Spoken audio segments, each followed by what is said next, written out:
Eu peço aos irmãos que abram a palavra de Deus no livro de Neemias, capítulo 13.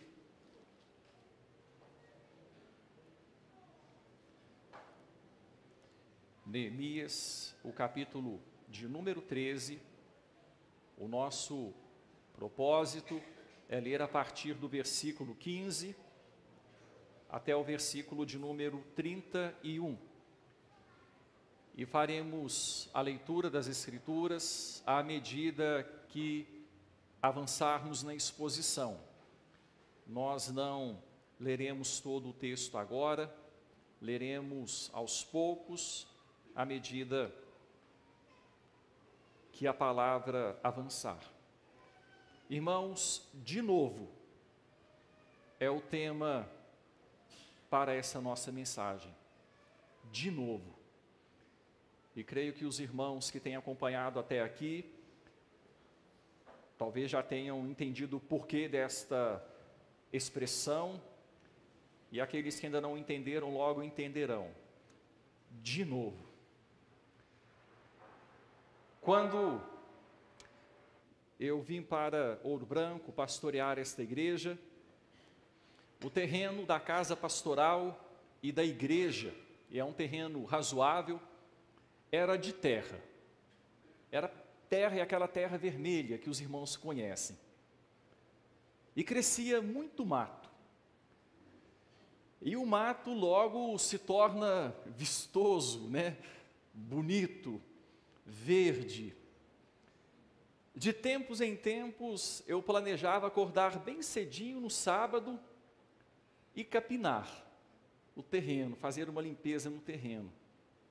Nesses dias de ânimo, depois de muitas horas de trabalho e com os braços tremendo por causa do contato da enxada com o solo duro, em grande parte por causa da escória que havia sido julgada para deixar o terreno mais firme, eu ficava feliz ao ver o terreno limpo.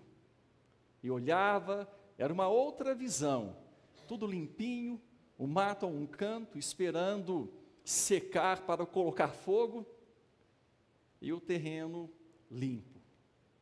Alguns meses depois, o mato já estava tomando conta de toda a área, de novo.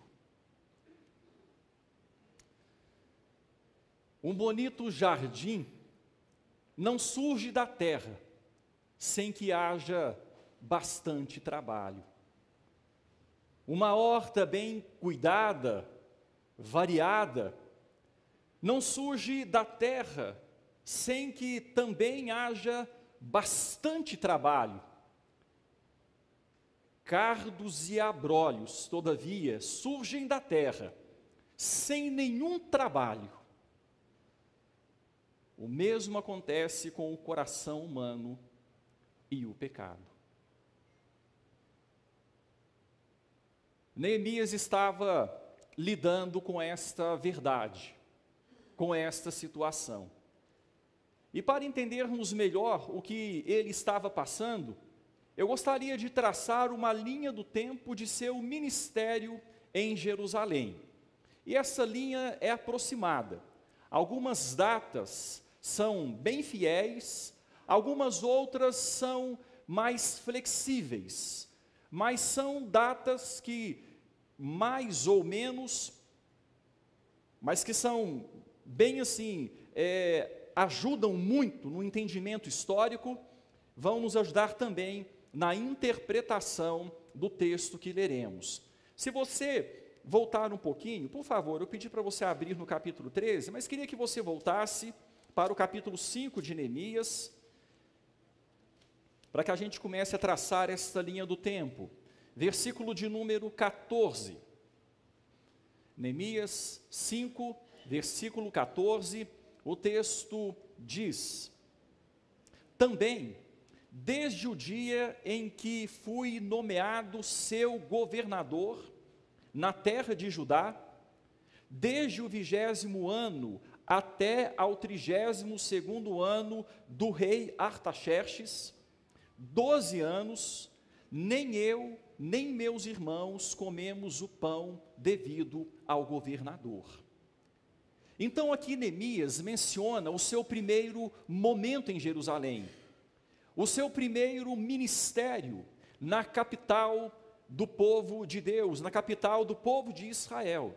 E ele diz que este primeiro momento foi do 20º ano ao 32º ano do rei Artaxerxes.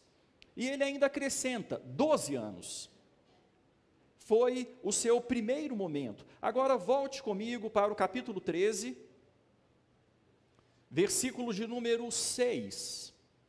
No capítulo 13, versículo 6, nós lemos: mas quando isto aconteceu, não estive em Jerusalém, porque no 32º ano do rei Artaxerxes, isto é, finalizando o seu primeiro ministério em Jerusalém, nós vimos lá que ele do ano 20, ou do ano 20 ao 32, ou do 20º ao 32º ano, correto, irmãos? Do ano 20 ao 32, e aqui o texto diz: porque no 32º ano de Artaxerxes, rei da Babilônia, eu fora ter com ele, mas ao cabo de certo tempo pedi licença ao rei e voltei para Jerusalém. Então aqui, irmãos, nós traçamos um primeiro ponto, marcamos um primeiro ponto nessa linha do tempo, do ano 445 ao ano 433 antes de Cristo, 12 anos em Jerusalém, num primeiro ministério.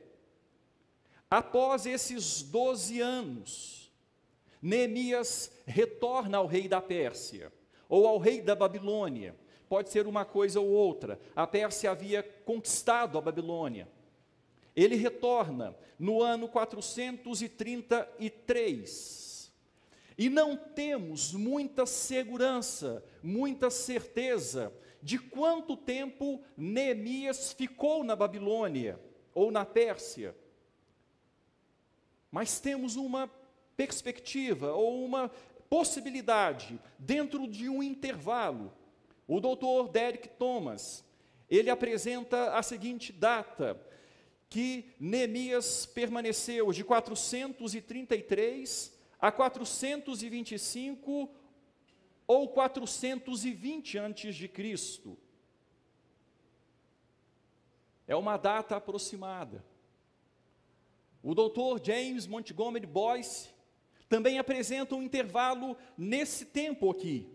Então eu gostaria de sugerir, irmãos, para que a gente fique bem dentro daquilo que esses homens de Deus, comentaristas e estudiosos da palavra, levantaram de pesquisa, de estudo, que Neemias ficou 12 anos fora de Jerusalém. Do ano 433 ao ano 421, ele permaneceu fora de Jerusalém. O versículo 6 de novo, do capítulo 13: mas quando isso aconteceu, não estive em Jerusalém, porque no 32º ano de Artaxerxes, 433 a.C., rei da Babilônia, eu fora ter com ele. E o texto, então, que não é específico, diz no prosseguimento: mas ao cabo de certo tempo, 425 a 420 a.C., ao cabo de certo tempo, pedi licença ao rei e voltei para Jerusalém. Então pensemos em dois momentos de 12 anos. 12 anos, primeiro ministério. 12 anos, o tempo de ausência dele de Jerusalém. Segunda marca na linha do tempo. Agora para a terceira marca na linha do tempo. O seu segundo ministério em Jerusalém. Capítulo 13, versículo 6. Depois de certo tempo, pedi licença e voltei para Jerusalém. Do ano 421 antes de Cristo adiante. Então seria mais ou menos essa a linha do tempo para a gente entender melhor o que será exposto. Os estudiosos também consideram que no primeiro ministério em Jerusalém, Neemias tinha cerca de 40 anos. Era um homem jovem, um homem com muito vigor. E ali ele ficou até os seus 52 anos, voltou para a Babilônia, e depois, com 64 anos, ele retorna para Jerusalém, para prosseguir o ministério que havia começado. E quando ele chega em Jerusalém, e nós vemos isso no texto de hoje, o texto que leremos, vemos que Neemias, de novo, tem que lidar com algumas situações. Neemias, de novo, é visto lidando com o sábado. E quando ele lida com o sábado, de novo, mais uma vez, ele ressalta a seguinte verdade: Deus precisa estar indiscutivelmente em primeiro lugar na vida do seu povo. Lidando com o sábado, de novo, Deus precisa estar indiscutivelmente em primeiro lugar na vida do seu povo. Vamos começar então a leitura do texto a partir do versículo de número 15. Naqueles dias, que dias?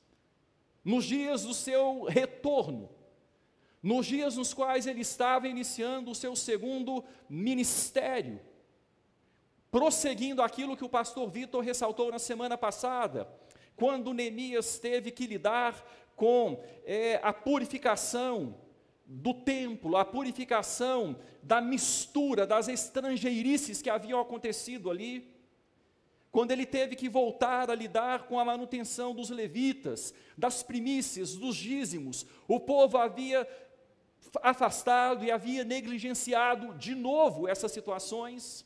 Agora no versículo então 15, naqueles dias, vi em Judá os que pisavam lagares no sábado, e traziam trigo, que carregavam sobre jumentos, como também vinho, uvas e figos, e toda sorte de cargas, que traziam a Jerusalém no dia de sábado, e protestei contra eles, por venderem mantimento neste dia. Um pecado contra o qual, e nós vimos isso, à medida que nós estudamos o livro de Neemias, um pecado contra o qual Neemias havia lidado no passado. Nesses 12 anos de ausência, o mato voltou a crescer, o povo voltou a se esquecer de que deveria santificar a Deus o sábado. Esse pecado voltou a fazer parte da vida do povo, nesse tempo que Neemias esteve fora. Vejam o versículo 16, também habitavam em Jerusalém tírios, estrangeiros, que traziam peixes e toda sorte de mercadorias, que no sábado vendiam aos filhos de Judá e em Jerusalém. Ímpios, que não tinham compromisso com Deus, que não tinham aliança com Deus, que desviavam o povo de Deus com permissão do próprio povo de Deus. Nós não somos influenciados se não nos permitimos influenciar. Correto, gente? Nós só somos influenciados quando nos permitimos influenciar. Se aquilo em que a gente crê é mais forte do que a influência que vem sobre nós, nós nos mantemos firmes naquilo em que cremos. Mas se nós estamos frágeis às nossas convicções, se nós estamos fracos naquilo em que a gente crê, as influências, quando chegam, nos desviam do caminho. E isso estava acontecendo aqui. Ímpios que desviaram o povo de Deus, mas com a permissão do próprio povo de Deus, que depois de 12 anos sendo trabalhado,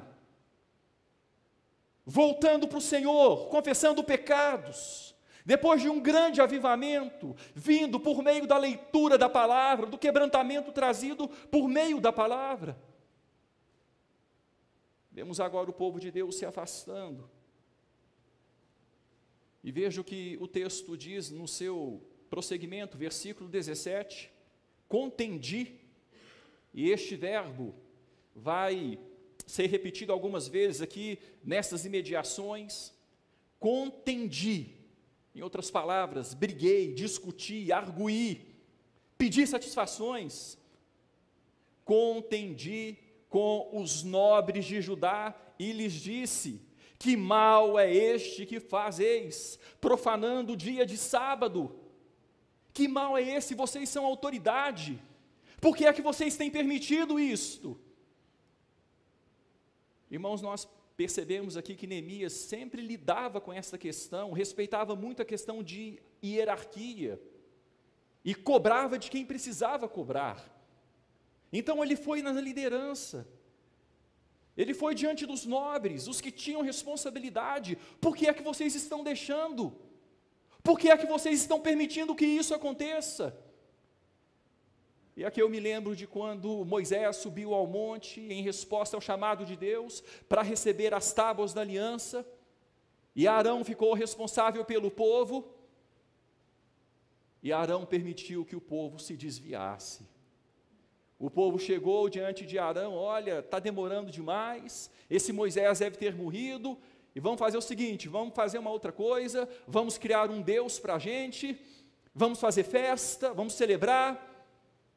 E ali Arão permitiu que o povo se transviasse, que o povo se desviasse. É essa a ideia do versículo 17, quando Neemias diz: eu contendi com os nobres. Por que é que vocês deixaram? Por que é que vocês permitiram a profanação do dia de sábado? Irmãos, a liderança é sempre cobrada pelo Senhor, e precisa agir, e precisa tomar atitudes. E veja o que Neemias fala com a liderança no prosseguimento, versículo 18: acaso não fizeram vossos pais assim? E não trouxe o nosso Deus todo este mal sobre nós, e sobre esta cidade? E vós ainda trazeis ira maior sobre Israel, profanando o sábado. Irmãos, vejam o raciocínio de Neemias. Gente, nós fomos para o cativeiro, e lá no cativeiro nós passamos tanto sofrimento, tanta dor, tanta angústia, e agora nós voltamos, e vocês vão permitir isso de novo? Nós fomos para o cativeiro, e os profetas falaram, porque não guardamos os sábados, e agora vocês vão voltar a profanar os sábados do Senhor? Cometer este grande mal, este grande erro? Ira maior, maior por quê? Porque reincidente. Pecado reincidente é mais grave. Pecado reincidente, depois de ter sido avisado, depois de ter sido orientado, depois de ter sido instruído, de ter sofrido até por causa do pecado, a pessoa volta a cometer o mesmo erro. A ira é maior. A quem muito é confiado, muito será cobrado. A quem muito é dado, muito será pedido. É por isso que Neemias fala nesses termos: errar segunda vez no mesmo ponto é muito mais grave e é muita tolice. Não é verdade, gente? É tanto grave quanto tolice, estultícia, insensatez. Sabe que vai dar ruim, sabe que vai dar errado, e a pessoa ainda vai por aquele caminho. E Neemias então chama os nobres à sobriedade. Veja o versículo 19, Neemias como governador ali, agora já um homem experiente, um homem experimentado, na casa dos 60, se tudo for de acordo com o que nós levantamos e passamos aqui para os irmãos. O texto bíblico diz, a partir do versículo 19, atitudes práticas de Neemias: dando já sombra às portas de Jerusalém, antes do sábado, finalzinho da sexta, calendário lunar do povo de Israel, o sábado começava às 18 horas da sexta, e ia até às 18 horas do dia de sábado, ou do sétimo dia. Dando já sombra às portas de Jerusalém, antes do sábado, ordenei que se fechassem ordenei que se fechassem, e determinei que não se abrissem, senão após o sábado. Às portas coloquei alguns dos meus moços, para que nenhuma carga entrasse no dia de sábado. Então ele tomou atitudes práticas. Como governador que ele era, oficial do Império Persa, ele tinha autoridade, ele tinha servos a seu serviço. Moços aqui são guardas, oficiais, que estavam ali para vigiar, e ele usava isso para que a palavra de Deus fosse cumprida. Vejam mais atitudes práticas, a partir do versículo 20. Então os negociantes e os vendedores de toda sorte de mercadorias pernoitaram fora de Jerusalém 1 ou 2 vezes. Insistentes. Eles fecharam as portas, o povo chegou com a carga, ficou lá do lado de fora, com aquelas cargas, esperando o dia de sábado acabar. 1 ou 2 vezes. Aí Neemias diz o seguinte: protestei, pois, contra eles, e lhes disse: por que passais a noite defronte do muro? Se outra vez o fizerdes, lançarei mão sobre vós. Daí em diante, não tornaram a vir no sábado. Já aconteceu com você, estudante, que já foi estudante no colégio, ensino fundamental, ensino médio, de alguém falar o seguinte: olha, te pego lá fora. Já aconteceu? Ou você já falou com alguém, te pego lá fora. É essa a ideia do texto aqui, irmãos. Neemias falou o seguinte: olha, vamos fazer um combinado aqui. Se vocês vierem mais uma vez, eu vou pegar vocês. E vamos ver que Neemias andou pegando alguns aqui, adiante. Era zelo pela palavra, era zelo por se guardar à vontade de Deus. O que Neemias fazia, irmãos, não era por vontade própria, ou não era porque ele achava interessante, ou porque o favoreceria, nada disso. O que Neemias fazia era por causa de Deus e para Deus. Como alguém já disse, ele fazia o que fazia diante de uma plateia com apenas um espectador. Ele esperava agradar a Deus. Na verdade, ali ele estava, através das suas atitudes, conquistando oposições. Ele estava, através da sua atitude, levantando inimigos contra ele. Mas ele não se importava. A vontade dele era agradar o seu Deus. Meu irmão, minha irmã, de novo, estamos falando sobre o dia do Senhor. De novo, estamos falando sobre um dia em 7. No Antigo Testamento, o 7º dia. No Novo Testamento, na Nova Aliança, o 1º dia, o dia que o Senhor Jesus ressuscitou. Talvez, pode ser, que não voltemos a falar neste assunto tão rapidamente, mas falamos tanto no livro de Neemias, no livro de Esdras. O texto trouxe repetidas vezes esse tema, a necessidade de guardar o dia do Senhor, a necessidade de consagrar um dia em 7 para ajustar o foco, como dissemos em outros momentos. Não deixe passar essa oportunidade sem refletir sobre o significado que você tem dado ao dia do Senhor, meu irmão, minha irmã. O dia do Senhor, como o próprio termo, a própria expressão já diz, é do Senhor. O dia do Senhor é para ser consagrado à oração, ao estudo da palavra, à adoração, ao culto público. Não é dia de hobby, não é dia de diversão. O dia do Senhor não é dia de tirar o atraso, porque eu trabalhei tanto durante a semana, agora eu vou tirar o atraso e faxinar a casa. O dia do Senhor não é para isso. Por favor, entendam o que eu estou dizendo. A palavra de Deus nos diz que nós precisamos, nós temos a necessidade, senão nós nos desviamos aos poucos. A Bíblia conhece o nosso coração e sabe que o nosso coração é terra que produz cardos e abrolhos com muita facilidade, e as coisas santas não são produzidas senão com muito trabalho, com muito empenho, com muito esforço, intencionalidade, propósito. Se você está cansado demais no dia do Senhor, a ponto de não ter ânimo para vir à casa de Deus, você precisa refletir na sua rotina e mudar algumas coisas, e não sacrificar o dia do Senhor.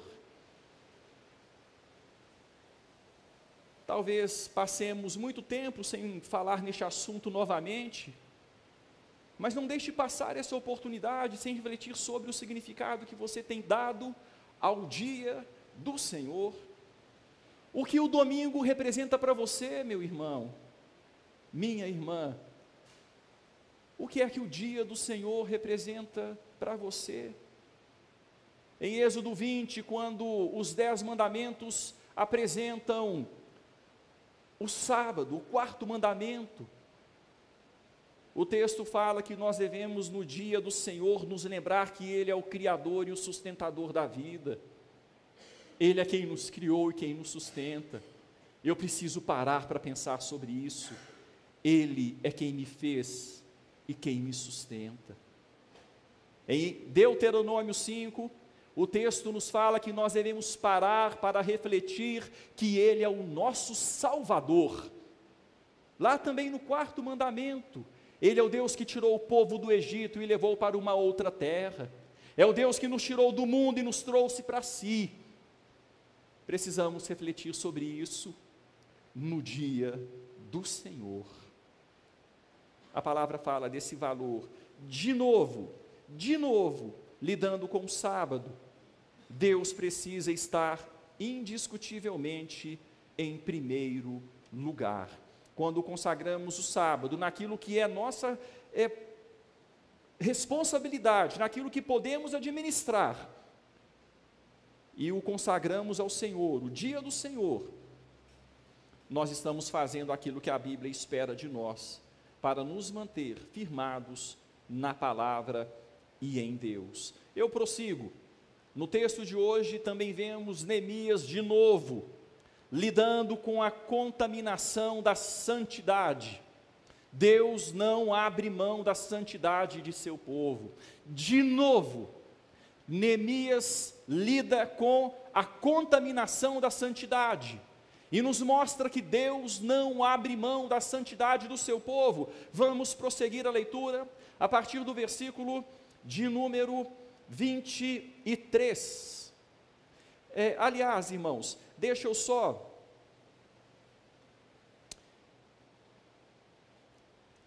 ler o versículo 22. Parece que eu não li o versículo 22, quando diz: também mandei aos levitas que se purificassem e viessem guardar as portas para santificar o dia de sábado. Também nisto, Deus meu, lembra-te de mim e perdoa-me segundo a abundância da tua misericórdia. Então ele finaliza aqui o tema do sábado, e ele mostra que ele era alguém que estava diante de uma plateia com apenas um espectador, e ele ora: Senhor, é por causa de ti. Lembra-te de mim, o que eu estou fazendo é por causa do Senhor. Então vamos prosseguir, lidando com a contaminação da santidade. Deus não abre mão da santidade do seu povo. Versículo 23, vi também naqueles dias. Que dias são esses? Dias do seu segundo ministério em Jerusalém. Um período de 12 tempos, de 12 anos havia passado no seu primeiro tempo. Um período de 12 anos no seu tempo na Babilônia. Agora de volta já um Senhor maduro, experiente. Ele viu que naqueles dias judeus haviam se casado com mulheres asdoditas, amonitas e moabitas. Vamos prosseguir, versículo 24. Seus filhos falavam meio asdodita e não sabiam falar judaico, mas a língua de seu respectivo povo. O povo de Deus, irmãos, no versículo 24 aqui, o que o texto está querendo dizer é o seguinte: estava perdendo a sua particularidade. E entenda o seguinte: naquela época o povo de Deus era identificado com o povo de Israel. É diferente hoje. Hoje a nação de Israel não é o povo de Deus na terra, não é. Hoje o povo de Deus na terra é a igreja. Naquele tempo era o povo de Israel. E o texto diz: olha, o povo de Deus está perdendo a sua particularidade, nem o idioma no qual Deus revelou ao povo está se comunicando, o povo está se misturando, maculando, perdendo suas particularidades. Não é discriminação racial, étnica, não, é preservação religiosa. Os irmãos se lembram de Ruth, a Moabita? Ruth, a Moabita, ela era de Moabe, um povo que Deus condenou, conforme vimos na semana passada, quando os estrangeiros deveriam ser apartados, os moabitas e os amonitas. Mas não era porque eles eram moabitas ou eram amonitas, era porque eles não eram servos de Deus. Ruth era moabita, mas por ter se convertido, foi acrescentada ao povo de Deus e se tornou parte da ascendência do Senhor Jesus Cristo. Ela é parte da genealogia através da qual o Senhor Jesus Cristo se encarnou. Bom, mas o texto diz que o povo de Deus estava se maculando. Veja o versículo 25, mais uma vez o verbo contender, pedir razões, pedir explicações, discutir, arguir, debater. Contendi com eles. E agora Neemias pegou alguns aqui. Veja só o que o texto diz: contendi com eles e os amaldiçoei e espanquei alguns deles e lhes arranquei os cabelos e os conjurei por Deus, dizendo: não dareis mais vossas filhas a seus filhos, e não tomareis mais suas filhas, nem para vossos filhos, nem para vós mesmos. Irmãos, percebam a atitude de Neemias, um homem em sofrimento. Ele não era valente, dizer que era um valente brigador, não é isso. Não é porque ele tinha capangas, né, os moços ali, a serviço dele do Império Persa, protegendo, e ele se dava de valentão, não era nada disso. O que ele quis mostrar é que aquilo era como que luto, era tempo de chorar, arrancar os cabelos, ideia de luto, desgrenhar os cabelos, e ele mostrando para aquele povo, usando força física assim, mas dizendo: olha, isso é para chorar, vocês estão se maculando, estão se misturando, estão perdendo a identidade de povo de Deus.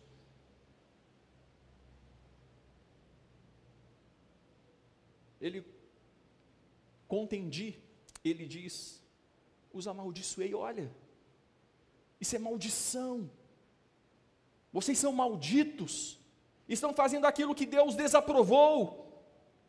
Espanquei, arranquei cabelos, conjurei, chamei junto a um juramento. Vamos fazer o seguinte, vamos consertar esse negócio. E qual foi a proposta de Neemias? Parem com isso agora, parem com isso, não façam mais isso, não deem mais suas filhas aos filhos deles, e nem tomem as filhas deles para vocês, nem para os seus filhos. Não se misturem assim. Irmãos, um ponto rápido aqui que eu quero ressaltar é que 25 anos antes, Esdras passou pelo mesmo problema. Antes da chegada de Neemias, Esdras havia passado pelo mesmo problema. E 25 anos antes, o que Esdras fez foi diferente. No momento de Esdras, 25 anos atrás, houve uma ruptura de laços matrimoniais. E mulheres e crianças foram despedidas. 25 anos se passaram, vemos Neemias agindo de forma diferente. Ele chora ele diz que era para plantear, que era motivo de luto, mas ele não separa famílias. Ele diz o seguinte: parem com isso, não façam isso mais, não façam mais isso. Talvez, irmãos, alguns levantamentos são feitos por comentaristas bíblicos que as marcas da dissolução de casamentos que já haviam sido feitos na época de Esdras e que foram dissolvidos, as marcas foram muito fortes. Crianças que foram mandadas embora com suas mães.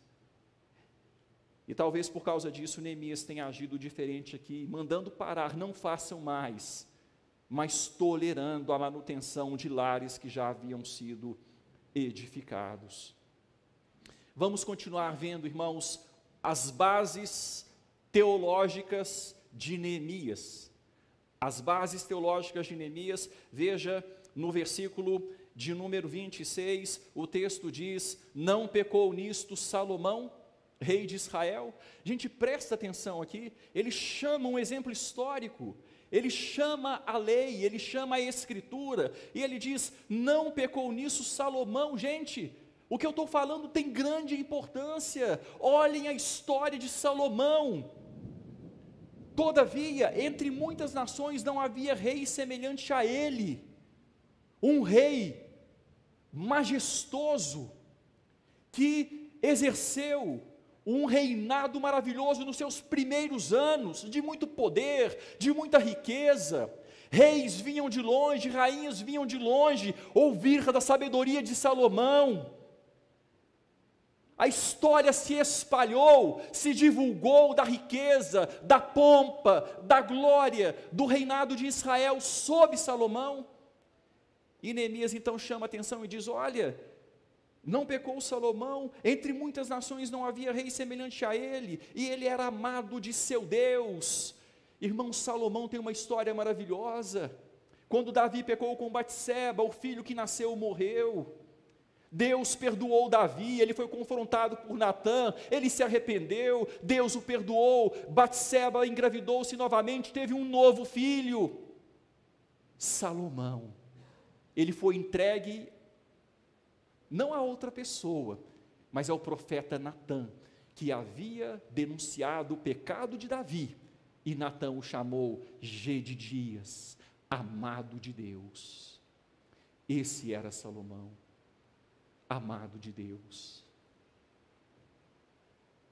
fruto do perdão de Deus, fruto do Deus que dá novas chances aos seus filhos. Esse era Salomão, criado pelo profeta que denunciou o pecado do pai.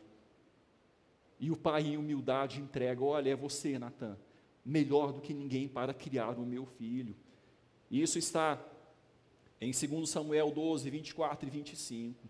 Mas, irmãos, o texto aqui prossegue em Neemias, dizendo o seguinte: não havia rei semelhante a ele, e ele era amado de seu Deus, Gedidias, amado de seu Deus. E Deus o constituiu rei sobre todo Israel. Olha o final do versículo 26, vamos ler juntos? Não obstante isso, as mulheres estrangeiras o fizeram cair no pecado. A história dele é linda, maravilhosa, mas o presente não é feito de história. O presente é feito de decisões. Hoje, as mulheres estrangeiras o fizeram cair no pecado, e ele se afastou de Deus, e começou a viver uma vida dissoluta, uma vida torpe, cheia de pecado, cheia de idolatria, cheia de devassidão. É o Salomão que, depois de se arrepender no fim da vida, escreve o livro de Eclesiastes, e nos mostra que não vale a pena viver longe de Deus. Mas o que é que o fez cair? O texto bíblico vai dizer: se envolver com pessoas que não temiam a Deus. Versículo de número 27, o texto diz: Dar-vos-íamos nós ouvidos para fazermos todo esse grande mal, prevaricando contra o nosso Deus, casando com mulheres estrangeiras? Isso não é algo de pequena importância, não é algo de pouco valor. Precisamos ter cuidado. E mais uma vez, você que é jovem, você que ainda é solteiro, leve isso a sério. Antes de se envolver sentimentalmente com alguma pessoa, leve isso a sério. Talvez, pode ser que não voltemos a falar neste assunto tão rapidamente. Pode ser que passemos muito tempo sem falar, mas de novo estamos falando, porque Neemias fala de novo. Se repete mais uma vez nas Escrituras. Não deixe passar essa oportunidade sem refletir sobre como pode ser prejudicial, terrivelmente prejudicial, desobedecer a Deus neste ponto. Não deixe passar esta oportunidade sem refletir sobre ela com bastante seriedade.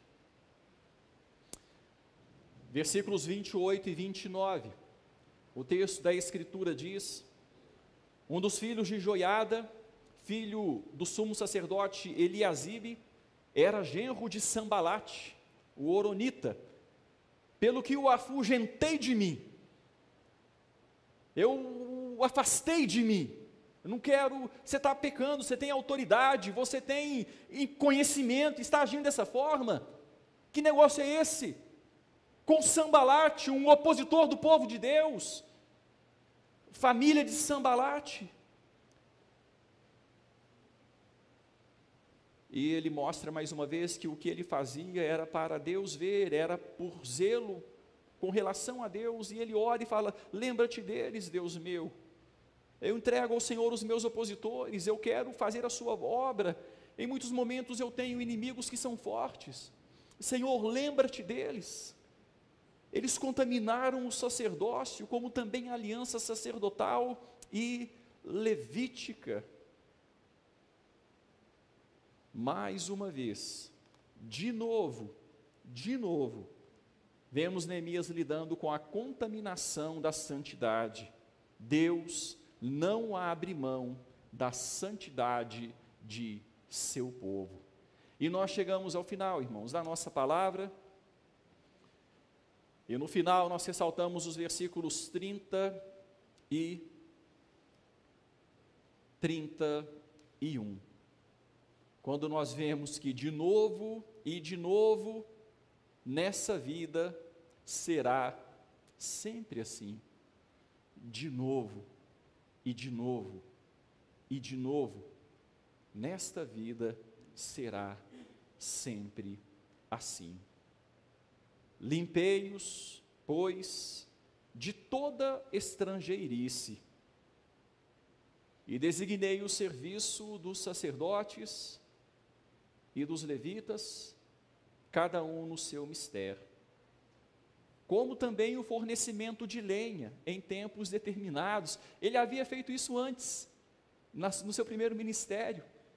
Nós lemos isso, que determinou o serviço da lenha. E que lenha era essa? A lenha que queimaria no altar. O culto a Deus, prosseguindo. E ele determinou de novo o fornecimento da lenha em tempo,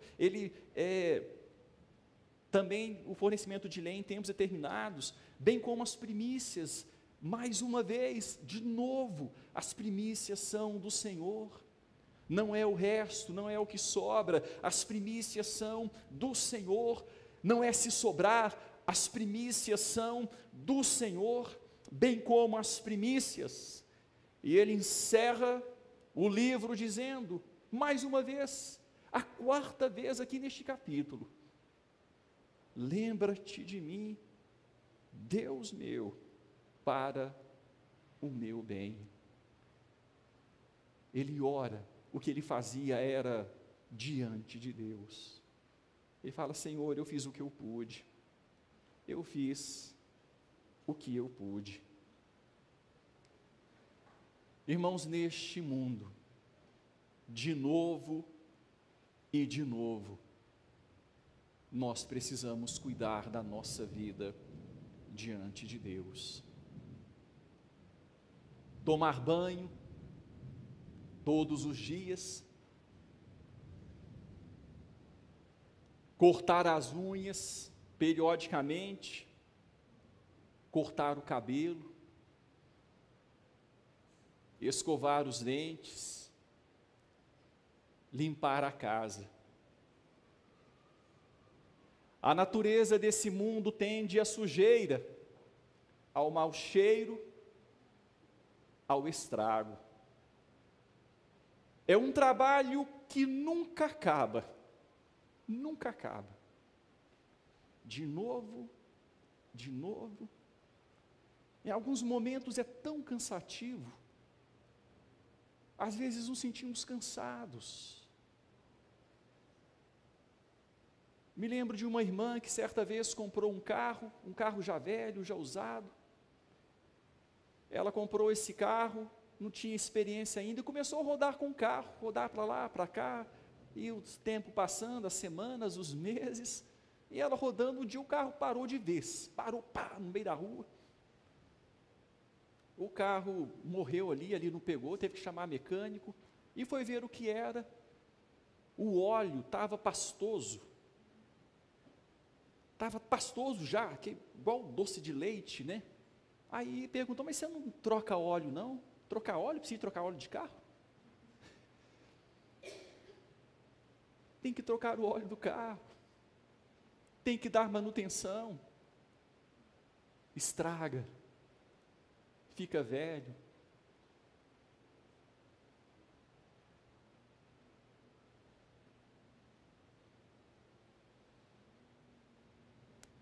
O livro de Neemias termina, e com ele a história do Antigo Testamento. Acaba a história do Antigo Testamento aqui. Os profetas Ageu, Zacarias, Malaquias profetizaram. Se a gente observar o profeta Malaquias, a gente vai perceber que Malaquias falou muito desse tempo aqui, final de Neemias, repreendendo a mistura do sacerdócio, repreendendo o descaso dos líderes, repreendendo a mistura do povo de Deus. Malaquias fala muito pesado, um culto desleixado, falta de consagração. Acaba o Antigo Testamento, termina. Não termina com festa, como nós vimos no capítulo 12, não termina com festa, mas em reforma. Depois de uma vergonhosa queda do povo de Deus, mais uma reforma. Estamos aí nos dias da reforma protestante do século XVI, dia 31 de outubro de 1517, mais um aniversário da reforma protestante. Igreja presbiteriana, uma igreja reformada, herdeira da reforma, e um dos lemas da igreja é o seguinte: em determinado ano foi muito destacado: igreja reformada, sempre reformando. Igreja reformada, sempre reformando. O Antigo Testamento não termina em festa, termina em reforma. Depois de uma vergonhosa queda do povo de Deus, fica-nos a seguinte mensagem: a não ser que haja uma solução de fora, a não ser que haja uma solução da parte do próprio Deus, devido ao pecado que em nós habita, o ser humano está irremediavelmente perdido.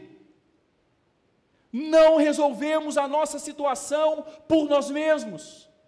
Vai nascer mato de novo, vai nascer cardos e abrolhos de novo no nosso coração, e nós vamos viver uma vida de derrota se olharmos para nós apenas. E termina então a antiga dispensação, vem o tempo interbíblico, o tempo de silêncio, e entramos na nova aliança, entramos no Novo Testamento.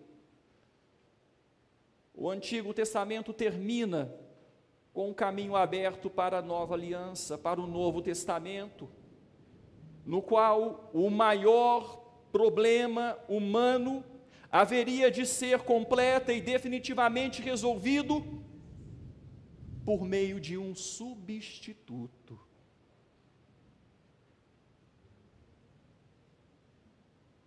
Alguém nos representaria diante de Deus, por meio de alguém que faria aquilo que o Antigo Testamento provou, o homem nunca deu e nunca daria conta de fazer por si mesmo. Tal o efeito devastador e danoso do pecado que habita em nós.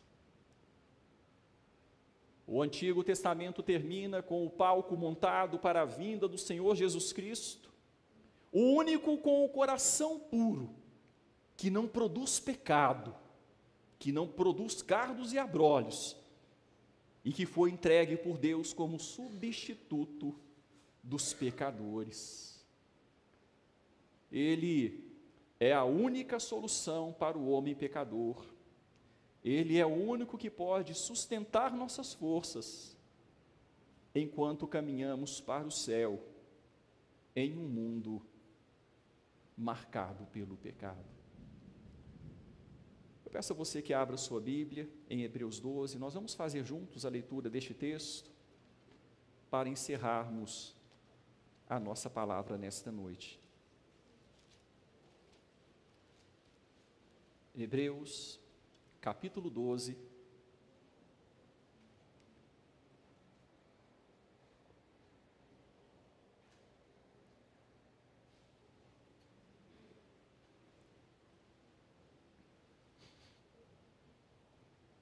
versículos 1 a 3. Vamos ler juntos? Portanto, também nós, visto que temos a rodear-nos tão grande nuvem de testemunhas, desembaraçando-nos de todo o peso e do pecado que tenazmente nos assedia, corramos com perseverança a carreira que nos está proposta, olhando firmemente para o autor e consumador da fé, Jesus, o qual, em troca da alegria que lhe estava proposta, suportou a cruz, não fazendo caso da ignomínia, e está sentado à destra do trono de Deus. Considerai, pois, atentamente aquele que suportou tamanha oposição dos pecadores contra si mesmo, para que não vos fatigueis, desmaiando em vossa alma. Amém. Feche os seus olhos, meu irmão. Vamos falar com o nosso Deus em oração, de novo e de novo, até o fim. Vai ser sempre assim. E só vamos dar conta se os nossos olhos estiverem firmemente colocados naquele que é o autor e o consumador da fé, Jesus. Somente assim.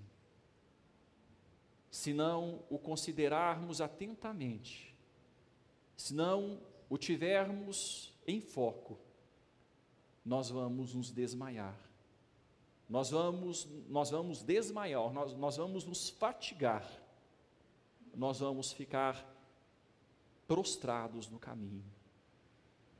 O Antigo Testamento se encerra com essa mensagem, mas graças a Deus, existe um Novo Testamento, existe um substituto, existe aquele que na sua força pode nos dar força para fazer a vontade de Deus e chegar de pé no final.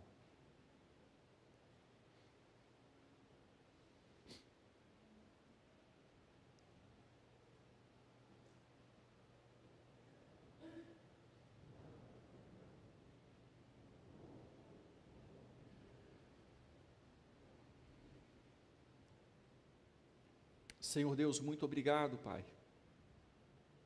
pela paciência que o Senhor tem conosco. Muito obrigado por sua benignidade, por sua longanimidade, o seu amor pactual,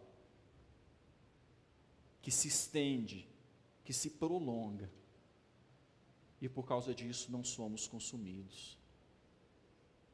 Muito obrigado, Deus, porque de novo, o Senhor nos ajuda. E de novo, precisamos estar atentos, porque é muito fácil o desvio, é muito fácil a queda. Se descuidarmos, teremos experiências semelhantes à de Salomão. Se descuidarmos, teremos experiências semelhantes à do povo de Deus, à do povo do Senhor, da época em que Neemias esteve fora, na Babilônia. Teremos experiência semelhante à experiência do povo, quando Moisés subiu o monte e o povo permaneceu com Arão. Senhor, ajuda-nos, Pai, a estar atentos. Ajuda-nos, ó Deus, a entender que o Senhor, indiscutivelmente, deve ser o primeiro lugar na nossa vida.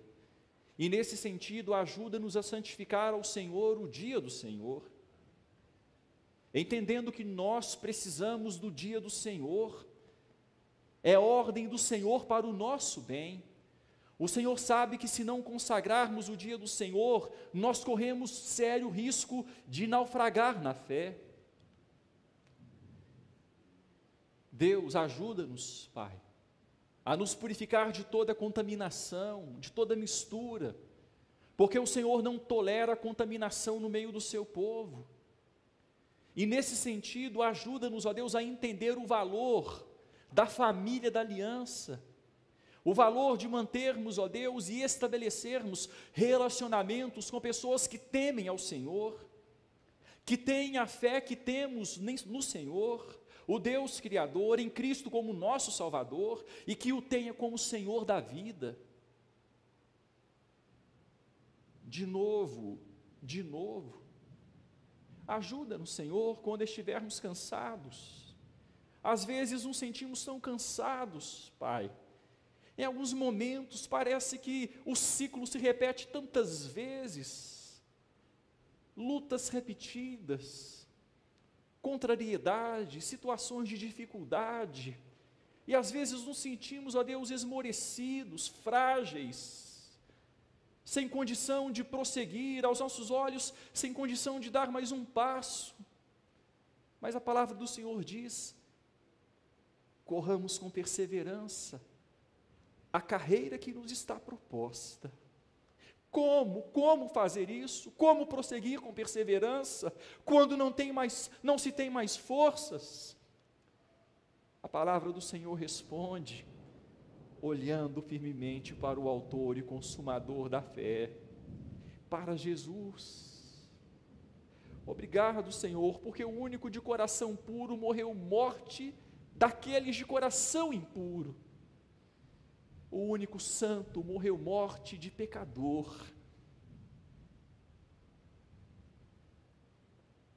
Para acreditar a nós a sua justiça e poder lançar no nosso coração um herbicida que começa a nos dar condição de ver as sementes do mal morrendo e não germinando. Obrigado porque na força de Jesus nós podemos, ó Deus, produzir bons frutos no nosso coração, que reflitam em boas ações, em boas palavras, em bons caminhos. Obrigado por Jesus, Pai. É nele que queremos nos agarrar, é nele que queremos segurar, para que não nos fatiguemos e desmaiemos em nossas almas. Obrigado porque o Antigo Testamento termina dizendo que na carne não há condição, na carne não há solução, na carne não há resposta definitiva. Todas as alianças mostraram isso, todas as dispensações da aliança no Antigo Testamento mostraram isso. Mas obrigado pela nova aliança, no sangue do Senhor Jesus, para a remissão de pecados. Obrigado, Senhor. Muito obrigado, porque é nele, é na força dele, é em união com ele, é nele que nos tornamos novas criaturas. É nele que temos a condição de vencer a carne e de agradar o Senhor.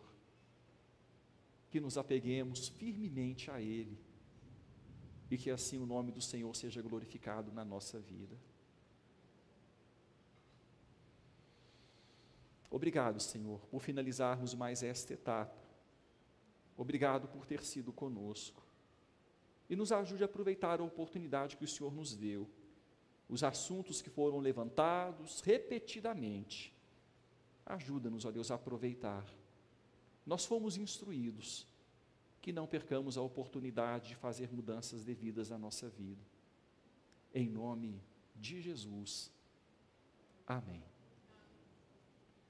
Irmãos, e que a graça maravilhosa desse Senhor e Salvador, Jesus Cristo, aquele que pode nos manter de pé, o amor eterno de Deus, o Pai, que não poupou o seu próprio Filho, e a presença sempre desejável, sempre oportuna e necessária do Espírito Santo, que nos ajuda a prosseguir com o foco correto. Repousem sobre vós e sobre o povo de Deus, espalhado por toda a terra, hoje e para sempre. Amém.